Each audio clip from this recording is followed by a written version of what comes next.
Have you ever met a woman whose features are very ordinary, yet every time you see her, she somehow looks bright, gentle, almost like a small lamp in a dark corner of the room? And have you also met women who are beautifully dressed, skin well cared for, makeup perfect, yet when you stand close to them, you feel a strange coldness, tension, or heaviness, and something in you wants to step back rather than move closer?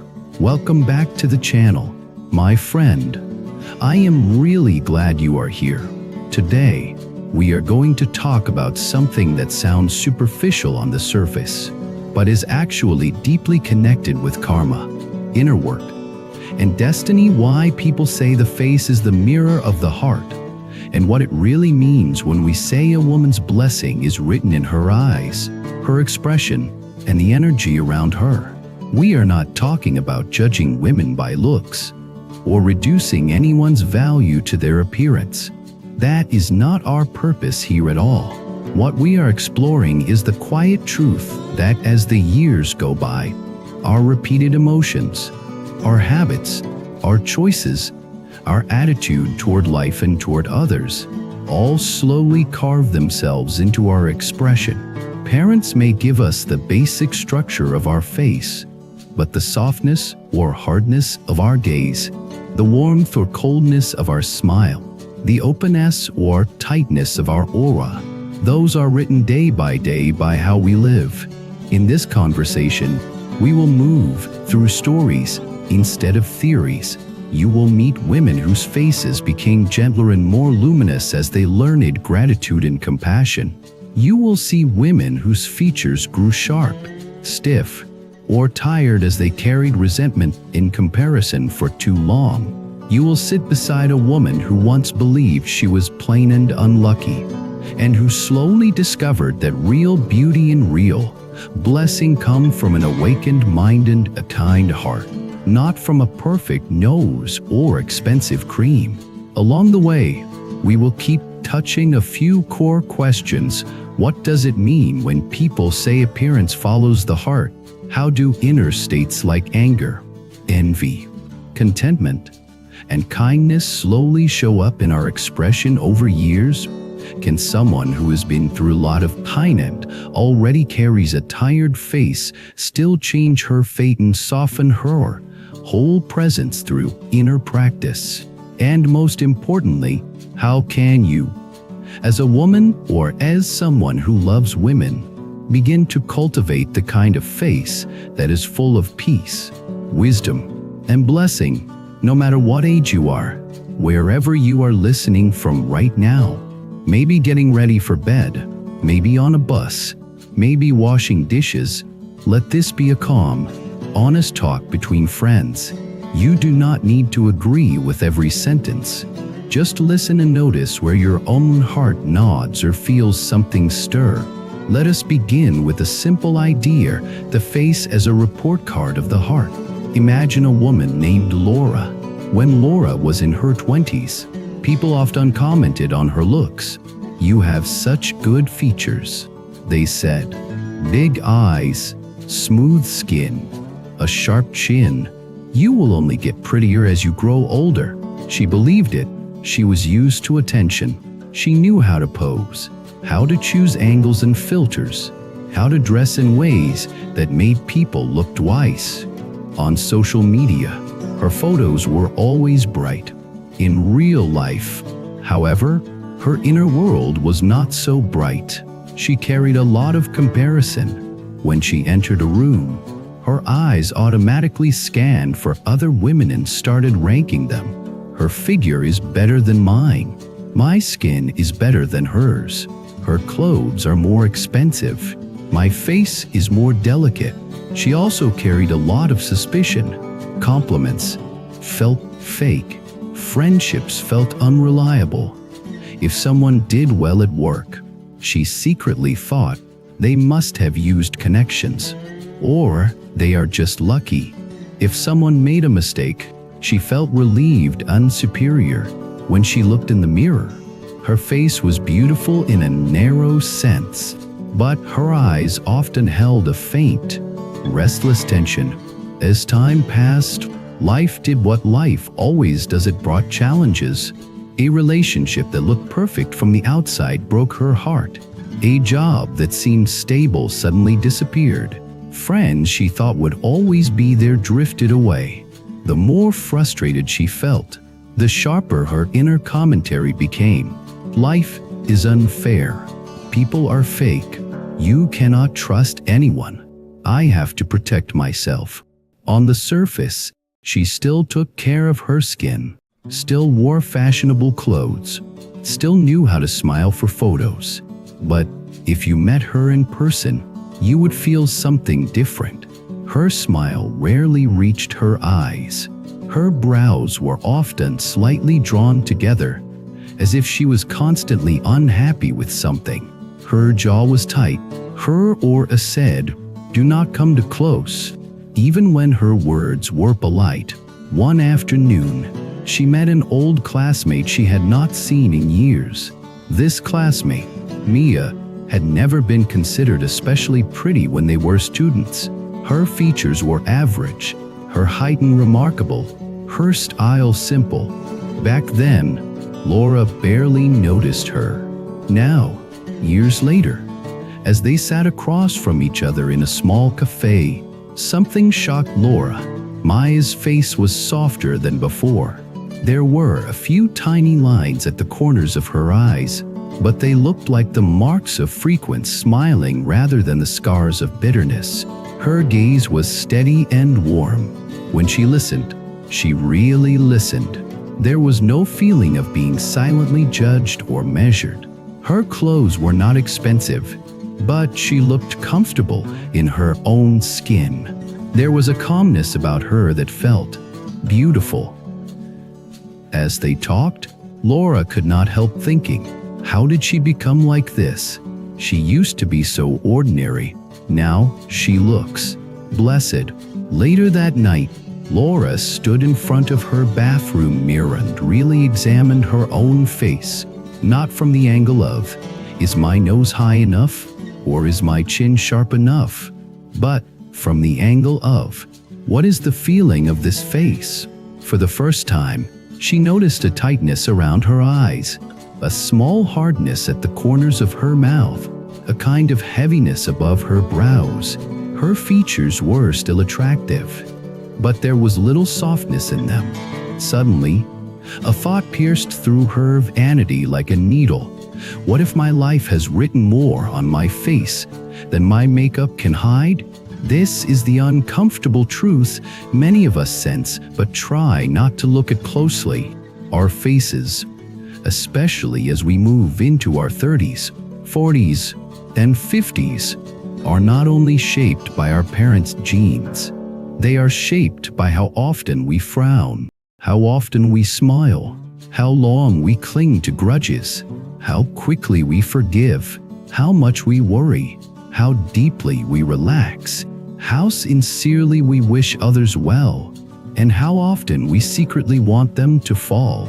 Every repeated expression, every constant emotion, is like a small sculptor's tool. Over years, it carves lines, creases, and subtle patterns into our muscles and skin. A woman who habitually looks down on others will carry that disdain in the angle of her chin and the coldness of her eyes.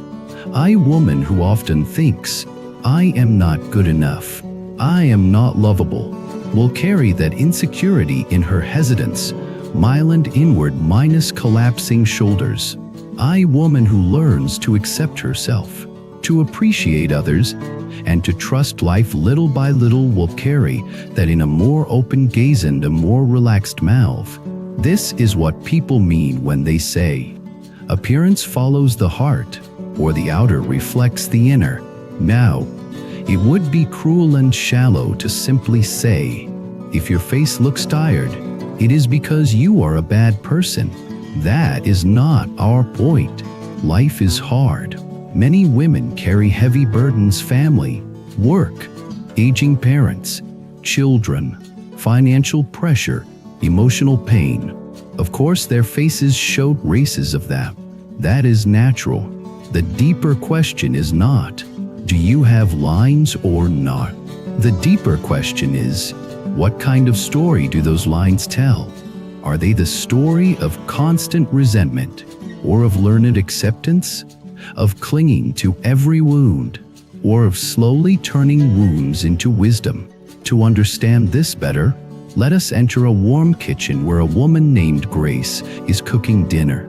Grace is in her early 50s. She looks like the kind of woman you might easily overlook on the street. Her hair is tied back simply. She does not wear much makeup. Her clothes are clean but plain. Yet when you sit at her table, you feel something rare. Her eyes are clear and bright. When she laughs, her whole face lights up, and the small lines around her eyes dance like waves of sunlight on water. The way she looks at people is gentle, but firm, like a person who has seen many storms and still believes in kindness. Her life, however, has not been easy. Her husband once lost his job and fell into depression. For years, she held the family together with part-time work, stretching every dollar. She cared for her aging mother-in-law, who was often difficult and demanding. She went through her own health scare. She had every reason to become bitter, sour, or hardened. But somewhere along the way, she decided not to let bitterness win. When things were hardest, she began to pray, not only for help, but for strength. She started reading wisdom teachings late at night when everyone else was asleep. She learned about cause and effect, about how clinging to anger creates more suffering, about how gratitude can coexist with difficulty. She slowly shifted her inner dialogue. Instead of constantly complaining, "Why is my fate so bad?" she began to ask, "What is life trying to teach me through this? How can I respond with as much wisdom as I can?" Instead of resenting her husband, she tried to see his own pain. She still held him accountable, but she also encouraged him. Instead of hating her mother-in-law, she tried to see the frightened old woman behind the sharp tongue. These choices did not immediately change her outer situation, but they changed her inner landscape. Her heart softened rather than hardened. Over the years, this softness wrote itself into her face. One of her neighbors once said, "When I am anxious, I like to drop by her kitchen for a few minutes. I do not know why, but just seeing her smile makes me feel calmer." That is blessing. It is not about being wrinkle-free or fitting some magazine standard.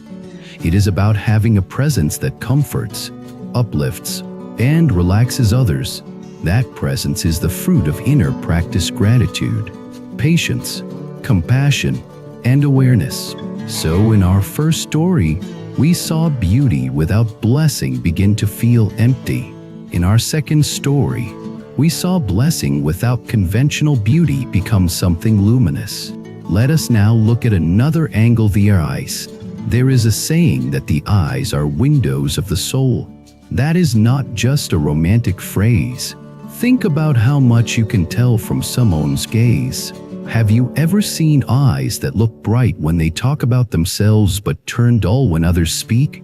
Have you ever seen eyes that flash with excitement when gossip appears, but look bored when kindness is discussed? Have you ever seen eyes that carry an unspoken question? Are you better or worse than me? Now think of eyes that look at you with genuine interest, not because you are useful, but because you are human. Eyes that hold space for your tears without rushing to judge. Eyes that smile even when the mouth is quiet. Those are the eyes of a woman whose inner life is deep. Imagine a young woman named Sarah. Sarah grew up in a household where love was conditional. Praise came only when she performed. Criticism came quickly and harshly. She learned to read faces early, scanning for signs of approval or anger. As an adult, this turned into a habit of hyper-awareness. In social situations, she constantly wondered what others thought of her. Were they judging her? Did they like her? Did they find her boring? Her eyes were always a little nervous, darting around, seeking validation. When she posted photos online, she checked likes on comments obsessively. One day, after a particularly harsh comment from someone she admired, she felt shattered. She sat in front of her bathroom mirror, tears streaming down her face, and asked herself, "Why is my self-worth so fragile? How did I become like this?" Without knowing why, she picked up her phone and searched for talks on self-worth and inner peace. She landed on a video about mindfulness and compassion. The speaker said something that would stay with her for years. We are often staring outward, begging other people's eyes to tell us that we are enough. But the gaze that truly shapes your life is your own. How do you look at yourself? With disgust, with indifference, or with kindness? Over time, the way you look at yourself writes itself into your actual eyes. You can see it. Some people's eyes are full of self-hatred. Some are full of arrogance. Some are learning to be full of mercy. Sarah paused the video and looked into her mirror again. For the first time, she asked herself, "What kind of gaze am I giving myself?" The answer was painful. Every time she made a small mistake, her inner voice attacked. "You are stupid. You are so embarrassing. No wonder nobody really likes you." Those words may not have been spoken out loud, but they were shaping her posture, her face, her whole energy. She began a small practice. Every night before bed, she would look into her own eyes in the mirror and say one gentle sentence to herself, even if she did not fully believe it yet. "You are learning. You are trying. You deserve patience, not cruelty." At first, it felt awkward and fake, but she kept going. She also started to meditate, just a few minutes at a time, watching her breath and witnessing her thoughts without immediately believing them. Months passed. She still had insecurities, but slowly, her gaze toward herself shifted from judgment to curiosity, from hostility to understanding. Friends began to notice a change. "You look different," one said, "not like you had surgery or anything. Your face just seems more relaxed. Your eyes look kinder." Sarah realized that as she stopped attacking herself, her eyes stopped radiating fear and defensiveness. They began to show more softness, more openness. This is the subtle but powerful way inner work changes the face. When you practice compassion, especially toward yourself, your eyes stop being weapons and become shelter. People feel safer when you look at them, because your gaze is no longer full of criticism, comparison, or hunger for validation. Let us talk about another important part of the face, the mouth. Not just the shape of the lips, but the words that pass through them. Imagine two women with identical features. Same nose, same eyes, same mouth. One has a habit of complaining, criticizing, and spreading negativity. The other has a habit of encouraging, thanking, and speaking honestly but kindly. Give them 10 years. You will not need a fortune teller to know which one carries more blessing in her face. The woman who constantly complains will train her mouth into a permanent downward curve. Even when she is not talking, something about her expression says, "I am dissatisfied." Her words will have created a heavy field around her. The woman who often smiles sincerely, not as a mask, but as a natural expression of appreciation, will develop small lines of joy around her lips. Even when she is serious, something about her face says, "I am willing to see the good." Words are karmic seeds. What we speak shapes not only others' hearts, but also our own. Each harsh word we throw stamps itself onto our own nervous system. Each kind word we offer softens our own body. Over years, that inner climate shows up as facial climate. Now, what about the aura? That subtle atmosphere you feel around a person? Aura is a big, mysterious word for something very simple: the overall feeling, the total impression that someone's presence leaves on you. It is not just looks, it is not just words. It is the combination of posture, voice, gaze, scent, movement, and, most importantly, intention. Have you ever walked into a room and felt suddenly lighter because a certain woman was there, even though she did not say much? Have you met women who are quiet but not cold, strong but not harsh, clear but not cruel? Have you also met women who are outwardly polite but whose presence makes you tense, as if they are constantly judging or competing? This is aura. And here is the key: aura comes from accumulated mind states.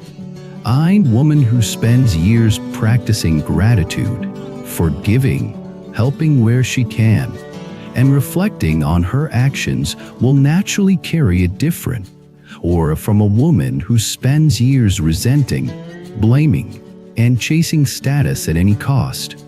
It is like the difference between a room that is aired out every day with sunlight and plants, and a room whose windows are always closed, full of stale air and old dust. So far, we have looked at how inner states shape outer expressions, but many women listening might be thinking, I am already in my 30s, 40s, 50s, even older. My face already carries many lines of stress and sadness. Is it too late for me to change? The answer, from the perspective of spiritual wisdom, is no. It is never too late to practice, and every sincere moment of practice leaves a trace, both in your heart and on your face. Let us meet a woman named Helena. Helena grew up in a harsh environment. Her parents fought constantly. Money was tight. Kindness was rare. She learned early to defend herself with sarcasm. As a young woman, she was sharp-tongued and quick to criticize. If someone made a mistake, she mocked them. If someone was happy, she looked for a flaw. She thought this made her strong, realistic, and clever. People were careful around her. She had few real friends. By her mid-40s, her life had not gone as she dreamed. A marriage had failed. A business had collapsed. Health issues were starting to appear. Whenever she looked in the mirror, she saw a face that looked older than its years. Deep lines between her brows, tightness around the mouth, a hardness in the eyes. One evening, she happened to see an old photo of herself at 20. The girl in the photo had clear skin and bright eyes.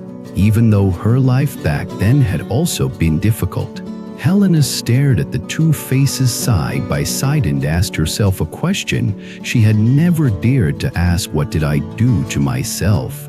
She remembered the countless nights she had spent complaining, rehearsing old grudges, cursing her fate, and tearing others down in her mind. She realized no one had forced her to do that. Circumstances had been hard, yes, but she had chosen, again and again, to feed those thoughts. Tears came, unexpectedly, not only for the pain others had caused her, but for the pain she had continued to inflict on herself. In that moment, a small crack opened in her hard shell. A neighbor had once invited her to a meditation group, and she had always refused. "That is for weak people," she had said. That night, she quietly messaged the neighbor, "Is your group still meeting? Could I come?" She went, expecting to be bored. Instead, she encountered something she had been missing all her life: a space where people were not trying to impress each other, but simply trying to see themselves honestly. They talked about cause and effect, about how every thought and word plants seeds in the heart. They talked about compassion, about how holding hatred is like drinking poison and hoping the other person dies. They talked about the possibility of softening without becoming a doormat. Week after week, she kept going. At first, she felt resistance. This is stupid. The world is cruel. I have to be tough. But a deeper part of her, a part that had been buried under armor for decades, felt something like relief. She began to practice, not perfectly, but sincerely. When she noticed herself about to make a cutting remark, she paused and chose a neutral or kind word instead. When old anger rose, she wrote about it in a journal instead of immediately calling someone to complain. When she caught herself judging someone harshly, she forced herself to imagine what fear or pain might be behind their behavior. Slowly, surprisingly, her body began to change. She was still the same person, but her shoulders were less dense, hers were relaxed more often. The line between her brows softened. Her eyes, once full of suspicion, began to show more curiosity, even tenderness. One day, a coworker said something she had never heard before. When you smile now, you look really beautiful. Not young, but beautiful in a deep way. Helena laughed, half embarrassed, half moved. She realized that what had really changed was not the number of years on her face, but the quality of energy behind it. She had started to treat herself and others with more mercy, and that mercy had started to write itself into her expression. This is what it means to change your face by changing your heart. You cannot erase every line, nor should you want to. Lines can be beautiful. They are maps of where you have been. The question is, are they the lines of constant anger or of deepening understanding? The lines of self-destruction or of survival with compassion? So, my friend, after all these stories, let us gently turn the mirror toward you. If I asked you, right now, to picture your own face in a quiet, unguarded moment, what do you see? Not in terms of, is my nose straight? Or is my skin perfect? But in terms of feeling. Does your face often look tense, as if you are carrying too much alone? Do your eyes look tired from too much comparison and criticism of yourself and others? Does your smile come easily, or does it feel like something you have to drag out with effort? Again, there is no need for self-attack here. Life is heavy. You have done your best with the tools you had. But if you feel that your face has become a battlefield of your own inner war, this might be a gentle invitation to lay down some weapons. You can begin with very small practices. When you wake up, instead of immediately thinking, another exhausting day, place a hand on your face and say quietly, "Thank you for carrying me." Let us be kind to ourselves today. When you are tempted to gossip, notice what happens to your expression. Feel the tightening, the excitement, the small bitterness. Ask yourself, is this how I want to train my face and my destiny? When you look in the mirror and your mind starts listing flaws, catch that voice. Imagine talking to a beloved daughter or friend in that tone. Would you be so harsh? If not, soften your gaze toward yourself.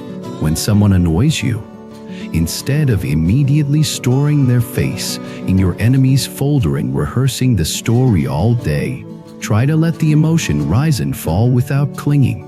Your brow will thank you. Over time, these micro choices accumulate. Your inner weather becomes clearer, less stormy, and as the inner weather calms, the outer landscape changes. I am not promising that you will suddenly look like a movie star. That is not the point. I am saying that you will start to look more like yourself, the self you might have tasted in rare moments of deep peace, love, or insight, the self that has always been there underneath the fear, anger, and shame. People will feel it. They may not know exactly what has changed, but they will say things like, "You seem more at ease lately," or "There is something different about you," in a good way. That something is your blessing beginning to show through. A woman with blessing is not a woman without problems. She is a woman who meets her problems with increasing wisdom and compassion. That wisdom and compassion are the true skincare of the soul. Before we close, I want to share a more personal reflection. As if we were sitting across from each other at a small table, many women write messages to channels like this saying things like, "I am not beautiful. I am getting old. My face looks tired. I feel invisible. I feel unlucky compared to other women." Underneath these sentences is often a very deep pain, the pain of feeling that you do not deserve love unless you look a certain way. The pain of feeling that your value as a woman declines with every year. The pain of feeling that you must fight other women for attention and space. If that pain lives in you, I want you to hear this clearly. The most blessed women I have ever seen are not always the youngest, richest, or most conventionally beautiful. They are the ones whose faces and voices make others feel safe, seen, and encouraged. Their beauty is woven from patience, kindness, honesty, and courage. You can become such a woman at any age. You do it by slowly cleaning your heart of unnecessary hatred, jealousy, and bitterness. You do it by learning to forgive yourself and others, not to excuse harm, but to free yourself from carrying it forever. You do it by becoming more aware of cause and effect in your life, seeing how your thoughts, words, and actions plant seeds in your own face and destiny. This is spiritual practice. This is inner cultivation. Over time, your face will become a living testimony of your journey. People will not just see cheekbones and lips. They will see resilience, softness, and light. Now, I would love to invite you to participate. If you feel comfortable, share in the comments about a woman in your life whose face you consider truly blessed. It might be your mother, your grandmother, a teacher, a friend, a colleague. Describe what it is like to be near her. How do her eyes feel? How does her smile feel? What kind of aura does she have? You can also share about your own transformation. Maybe you once carried a lot of anger or sadness in your face, and then something changed. Maybe you started practicing gratitude. Maybe you found a path of spiritual growth. Maybe motherhood softened you, or illness humbled you. How did your expression change as your heart changed? Your stories can be a mirror and a medicine for other women who are struggling with their self-image. If this long script brought you some insight, relief, or encouragement, you can support this channel in simple ways. You can subscribe so you do not miss future deep dives into topics like awakening, wisdom, karma, compassion, and destiny. You can click like so that the platform knows this content matters and shows it to others who may need it. You can share this with a woman you care about who keeps saying, "I am not pretty enough," or "I have no blessing," and who might need to hear a different definition of beauty and blessing. And if you feel called to walk more closely with this community and support the time and heart that go into creating these long-form episodes, you can consider joining as a member. Most of all, when you stand in front of the mirror next time, remember this: you are not just looking at skin and bone. You are looking at years of thoughts, choices, and emotions. You are looking at the current shape of your heart's story. If you do not like everything you see, that is not a reason to hate yourself. It is an invitation to begin a new chapter. May your eyes become clearer with wisdom. May your smile become softer with compassion. May your whole face slowly shine with the quiet blessing of a woman who knows herself, understands cause and effect, and walks her path with courage and kindness. Life gets noisy. Work, stress, expectations. Sometimes we lose touch with the quiet part of ourselves. Bracelet isn't just an accessory. It's a small reminder that you deserve peace. You deserve moments of stillness. You deserve to hold on to your inner balance. If one of these bracelets speaks to your heart, you'll find the purchase link in the description below. And even more auctions available on our channel's shop page. Pick home the one that feels right.